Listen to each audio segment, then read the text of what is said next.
미소리와 터널이 런데스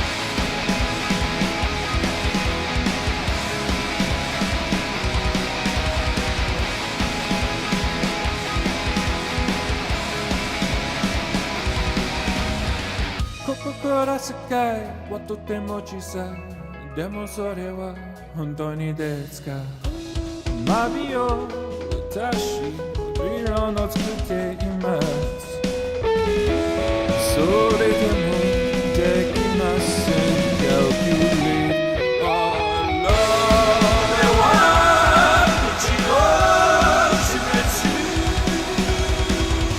私の中の過去にです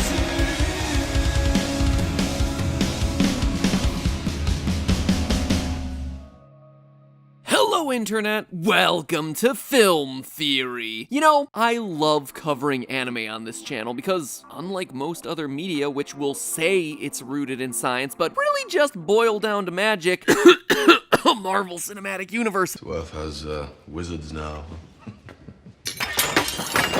Many of the most popular anime really do restrict their stories to realistic scientific and mathematical principles. You really can calculate the formulas alongside the Elric brothers in Full Metal Alchemist, or use science to better understand and defeat the giant monsters of Attack on Titan. In these, and so many others that we've covered on the show, science is a narrative launch pad to prompt more creative storylines, rather than a narrative hurdle that just gets dismissed. But perhaps none have been more explicit in that goal than the anime I'm covering today, Dr. Stone, the latest manga from Shonen Jump to earn its own anime adaptation. Now, if the name Shonen Jump doesn't immediately jump out at you, consider this. Shonen Jump animes tend to end up as some of the biggest names of this medium. Does Naruto or Dragon Ball ring a bell? Well, that's the power of Shonen Jump. So Dr. Stone is already coming into this thing with a huge pedigree. But not only is it coming from such a renowned publisher, it's also coming with a mystery that definitely got my theorist senses tingling. One day, a mysterious flash of light instantly turns every human on Earth to stone. What a way to start your story, right? Almost 4,000 years later, a brilliant teenager named Senku is freed from the stone and sets out on a quest to revive not only humanity, but our entire modern civilization using the power of science. Along the way, he does battle against Tsukasa, the strongest person left on the planet, who believes that not all people should be revived, making this ultimately a story of strength versus science. But it's that petrification beam from the opening minutes of this series that really is the driving mystery for the whole show. What is it? How does it work? And most importantly, where did it come from? Senku in this show may be brilliant, but even he hasn't been able to solve it yet. So as a fellow man of science, or at least a man of YouTube who talks about science occasionally, I'd like to offer my help in solving this big mystery. Because the series has already started seeding out clues as to what the cause of this petrification might be, and I believe that there's enough information available already in the anime and manga to solve this mystery ourselves. Now, I'm gonna just say this up front since the anime is so new, cracking this theory will require discussing some little details that come up a bit later in the manga. Nothing too major because the manga isn't that far out there, and I'm gonna try to be as vague as possible, sticking only to pure facts because the last thing I'd want to do is ruin a great story like this for you. There is one big spoiler that I'm gonna talk about later, but again, I'm gonna give you a clear warning up front before I discuss that particular point, so if you want to skip it, you can easily do so. Still, if you don't want anything about this series spoiled, just consider yourself warned. So the first step in solving any mystery is to lay out what we know to be true. And from just the first episode of Dr. Stone, we already have ourselves quite a bit of information about this petrification beam. The trigger for the petrification process is a green light that turns any person it touches to stone. And while the light is in fact visible, it doesn't seem to require line of sight to work. I mean, every human on Earth is frozen, even those who are inside buildings or inside airplanes during the event, places where the light should be blocked from view, and yet they're still turning to stone. It's also worth noting that only humans are affected by this light flash. Other animals are left completely untouched. Well, almost. Later in that first episode, we're shown a flashback that reveals another really fascinating detail. While the beam of light that turned the human population to stone doesn't affect any other animals or objects, the day before that light flashes, a similar event turns turns all the swallows on Earth into statues. What this tells us then is that there must be some mechanism at work that allows the process to target specific species, and that for some reason, whatever started this whole thing singled out birds first and then moved on to humans. So that's already a lot of information about the mystery of the light, but there's a lot more here that we can unpack. In addition to petrifying humans, the beam also apparently has restorative properties. When the last bit of rock on Senku's neck is depetrified, it has the side effect of repairing his broken vertebra. And later in the series, without again spoiling too much, we see someone who was comatose in the pre-petrification world come back to life with their full cognitive faculties intact. So whatever is causing the petrification must also be capable of repairing damage to the body. It also leaves key systems of the body functioning. After humans are petrified, their nervous systems also are able to remain active. Both Senku and his best friend Taiju are shown to be capable of maintaining consciousness and thinking coherently while still trapped in the stone. So whatever substance these petrified bodies are made of must still be capable of carrying electrical signals. That's what the brain requires in order to think. And if you think that I'm overanalyzing this stuff, I'm not. The show clearly wants us to put these pieces together. As Senku himself points out in the series, something within the stone has to be consumed in order to maintain the energy level of output that the brain is consuming by thinking, which he calculates out to be 2 trillion joules over the course of 3,700 years. You see why I'm so excited to cover this show? Senku is a theorist after my own heart. Normally, calculating out stuff like that is something I'd have to do for an episode like this, where I'm probably reading too far into things. But no, here it's like the show is doing the work for me. It's amazing. It's this steady consumption of his stone body to maintain consciousness that allows him to survive and break out of his stony prison. Well, that and a bit of exposure to nitric acid, which again, the show is nice enough to point out to us. NANI? They're clearly setting up breadcrumbs for us to follow. It is just my job in this episode today to put them to their logical conclusion. People who haven't stayed conscious for all that time, however, require a stronger corrosive acid to be depetrified, because their body hasn't been consuming the stone that they are literally encased in. Through trial and error, Senku finds a specific mixture of nitol, an industrial etching agent that can instantly depetrify anyone. That formula, as told to us by the show, is 30% nitric acid and 70% alcohol, which in the real world would be about as explosive as it is corrosive, since nitol concentrations over 10% are already extremely unstable. So if you or a loved one are ever mysteriously turned to stone by a flash of light, you probably shouldn't try this at home. Unfortunately, that also means that we can't easily narrow down the chemical composition of the petrified bodies that react to this nitol concentration, since there's no equivalent practical application for it here in the real world. So we can't determine what exactly the petrified humans are made of just yet, but by looking at all of the other clues that we have available to us, from the green light to the restoration process, we can really start to figure out how these statues are made. First, we need to debunk that this is actually petrification, because it's not. Petrification is the process by which fossils are made, where the organic material of a buried life form is gradually replaced with minerals, creating a stone replica that's similar to the original down to the microscopic level. But that's not what's happening here in Dr. Stone. If all of the organic material in the human body were replaced with minerals, it wouldn't be possible to revive a person with a simple chemical reaction, or for that person to continue thinking while they were trapped in stone. There would be no organic components left to do that thinking, or be revived, and dissolving the rock that had replaced their organic material would just leave you with a bunch of melted rock. Instead, what we see happening via that green flash is a process of preserving the cells of the body in the same state that they are for thousands of years. Petrification simply doesn't do that. So instead of calling it petrification over and over again, maybe we should call it something else. How about, getting stoned?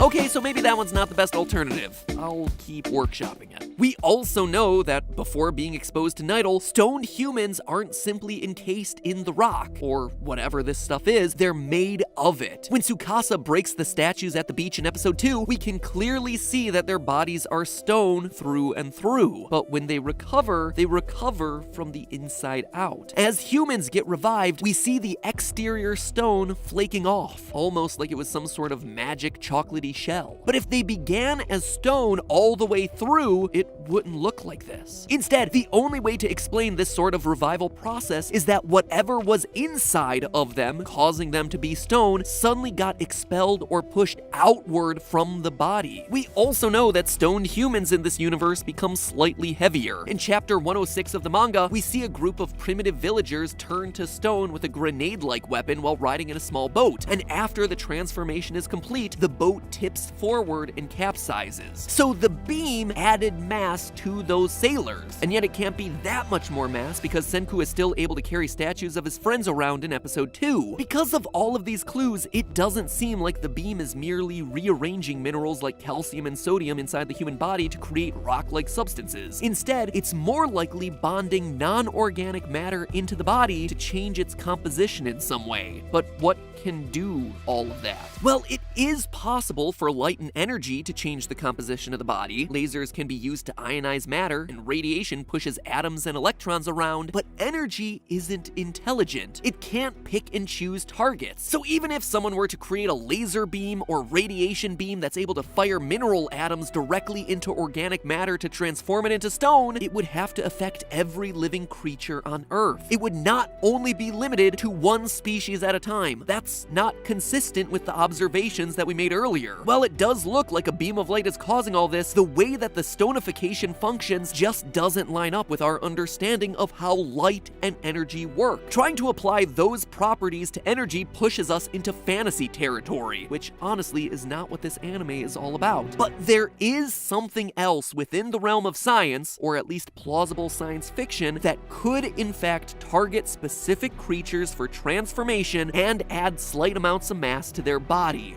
Nanomachines. A swarm of nanomachines, robots the size of molecules, could in theory reassemble cells, DNA, or the molecules in our own bodies into a stone-like substance. They could also carry additional matter into the body to facilitate these sorts of changes, and they could be programmed to only target human or bird DNA. While these sorts of swarms are typically portrayed in science fiction as gray goo or airborne dust clouds, the reality is that they'd be smaller than the eye can see, small enough to slip into buildings through gaps between the particles in the walls. And depending on what they're made out of, the only sign of their presence could be discolored light refracting off their bodies. Look again at that opening scene, at the beam of light as it transforms everyone across the world. You'll notice that it's not just a beam of green light. There are very clearly particles flying past everyone as they turn to stone, meaning that this might not just be an artistic choice for how to portray the beam, but really that there could very likely be much more at work here than simply a green light. Nanomachines would also explain the restorative properties of the stonification process, as robots capable of rearranging organic material into stone could also easily repair any damage done to that organic material. Nanomachines could even allow Senku's brain to keep working when the rest of his body is stone. The electrical signals could be passed through these small bots rather than his rock-hard neurons. This even explains how the beam is able to target one species of life. Nanomachines can theoretically be programmed to target any kind of DNA, so targeting birds first and later humans, totally doable with this sort of technology. And that's not the only odd quirk of this process that makes sense in this light. The stonification grenade I mentioned during the boat scene in chapter 106 is shown to have a precise, very rigidly fixed range. The sphere of light it creates expands to contain most, but not all of the villagers on that boat. And outside of that sphere, there is no apparent effect, which isn't what we would expect to see from the stonification process if it was caused by radiation. Energy just doesn't contain itself in a perfect sphere like that. The density of energy, and therefore its power, would fall off gradually as it spread out from the source. So while it might indeed be too weak to fully turn anything outside that sphere into stone, someone sitting just inches away from it should probably be affected in some minor way, and yet somehow this little girl is fine. The only part of her that's affected by the sphere is her hair,